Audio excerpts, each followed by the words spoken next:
내 친구 남편들은 다 월 400은 벌어오는데 당신은 왜 늘 이 모양이야? 지금 생각하면 정말 후회막급인데 그때는 정말 몰랐어요. 저희 남편 상호가 작년 겨울에 회사에서 잘렸어요. 35년 동안 한 번도 안 쉬고 다니던 공장이었는데 갑자기 통폐합된다고 정리해고 당한 거예요. 남편은 그래도 밝게 웃으면서 그러더라고요.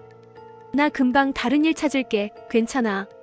근데 저는 그때 정말 화가 났어요. 당신이 뭘 해서 일을 찾겠냐고. 세상도 모르는 사람이 평생 공장만 다닌 사람이 무슨 일을 한다고. 그렇게 차갑게 말했어요.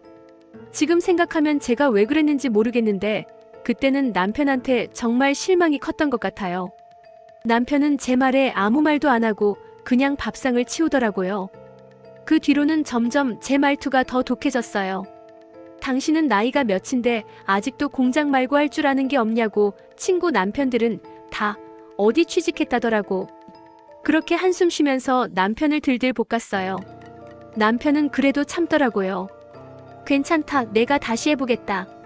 그렇게 말하면서 매일 새벽같이 나가서 아르바이트라도 하려고 뛰어다녔어요.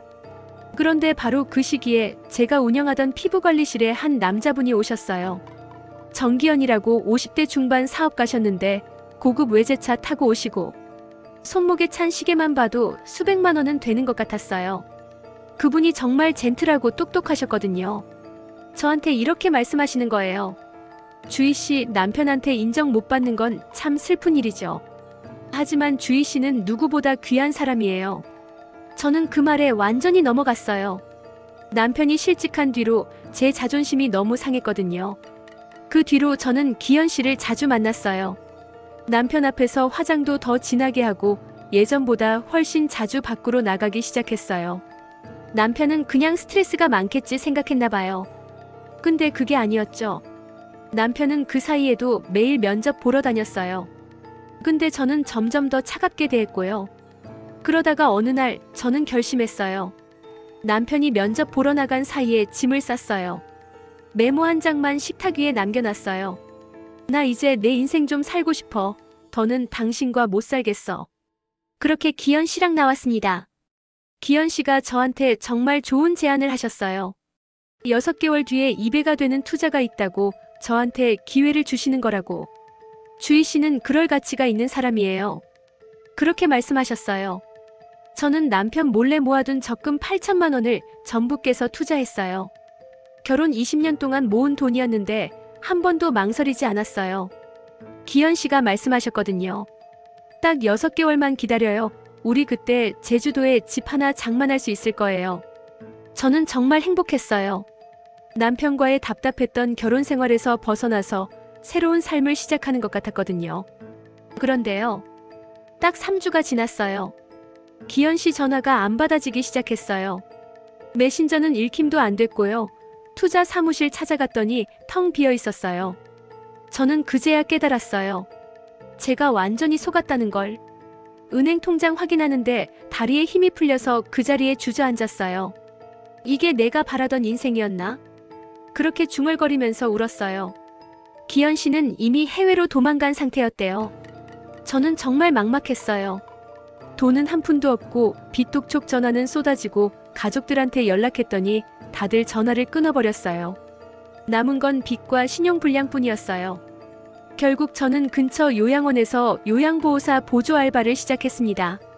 처음 배정된 곳이 치매 3급 어르신 병동이었어요. 거기서 제가 맡은 첫 업무가 뭐였는지 아세요? 똥 기저귀를 갈아드리는 일이었어요. 처음에는 정말 충격이었어요. 냄새 때문에 속이 울렁거렸고요. 눈물이 자꾸 났어요.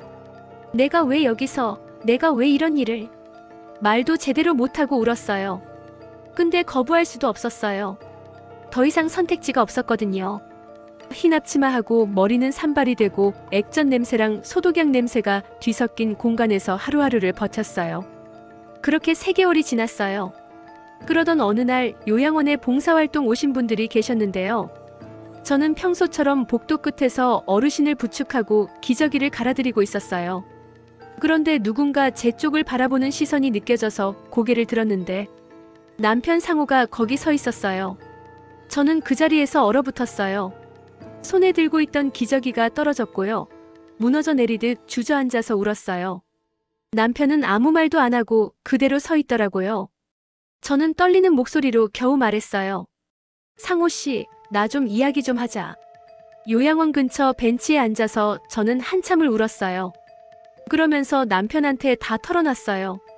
사기당한 이야기, 투자한다며 모은 돈 몽땅 날린 이야기, 그 남자가 도망가 버린 이야기, 지금 남은 건 빚과 신용불량뿐이라는 이야기. 그러면서 남편 손을 잡고 말했어요. 상호 씨, 제발 한 번만 도와줘. 우리 다시 같이 살면 안 될까? 나 이제 갈 데가 없어. 당신이 얼마나 소중한 사람이었는지 이제야 알겠어. 정말 미안해. 남편은 한참 동안 아무 말도 안 하고 있었어요. 저는 그 침묵이 너무 무서웠어요. 그러다가 남편이 조용히 말하더라고요. 주희야, 나는 내가 떠난 뒤에도 우리 가정을 지키려고 노력했어. 나는 그동안 너한테서 인정받고 싶어서 정말 열심히 살았다. 근데 넌 내가 가장 힘들 때 날 버렸잖아. 저는 고개를 들 수가 없었어요. 남편이 마지막으로 말했어요. 주희야, 난 이제 너 없이도 살아. 그리고 다시는 날 버린 사람한테 돌아갈 생각 없어. 남편은 고개 한번 돌리지 않고 그냥 가버렸어요. 요양원 문을 나서는 남편의 뒷모습을 보면서 저는 그대로 주저앉아서 울었어요. 나중에 알고 보니 남편은 3개월 만에 재취업했고 기계 유지보수 회사 정규직으로 들어갔대요. 현장 일을 가리지 않고 하면서 버티다가 회사에서 경력을 인정받은 거래요. 직원 숙소에서 살면서 새로운 삶을 차근차근 쌓아가고 있었대요. 동료들한테도 신뢰받으면서 평온하게 지내고 있다고 들었어요. 남편은 천천히 그러나 확실하게 인생을 다시 살아가고 있었던 거예요. 저는 여전히 요양원에서 치매 어르신들을 돌보면서 하루하루 버티고 있어요. 쉬는 시간마다 남편이랑 찍은 오래된 사진을 꺼내서 봐요. 그때만 돌아갈 수 있다면 그렇게 중얼거려요. 하지만 그 시절로 돌아갈 길은 이미 영원히 사라진 뒤였어요. 제가 남편한테 했던 그 차가운 말들, 당신이 뭘 해서 세상도 모르는 사람이, 공장만 다닌 사람이, 그렇게 남편을 무시했던 그 말들, 남편이 가장 힘들 때 등 돌렸던 그 선택이 제 인생을 완전히 바꿔버렸어요. 부자 남자를 따라간다고 해서 행복이 보장되는 게 아니었고요. 남편이 해고됐다고 해서 평생 무능한 사람도 아니었어요. 사람의 가치는 그 순간의 형편으로 정해지는 게 아니었는데 그걸 저는 너무도 늦게 알았어요. 지금 이렇게 후회해봤자 아무 소용없다는 거 알아요. 근데 자꾸만 그때가 떠올라요. 가끔 요양원 복도를 지나다가 창문 너머로 저녁 노을이 보일 때가 있어요. 그럴 때마다 생각해요. 사람의 선택 하나가 어떤 인생을 만들고 어떤 인생을 무너뜨리는지 정말 아무도 몰랐구나. 이 이야기의 끝은 누구의 승리도 아니에요. 다만 한 사람은 다시 일어섰고 한 사람은 무너졌다는 사실만 남아있을 뿐이에요. 제발 여러분은 저 같은 선택하지 마세요.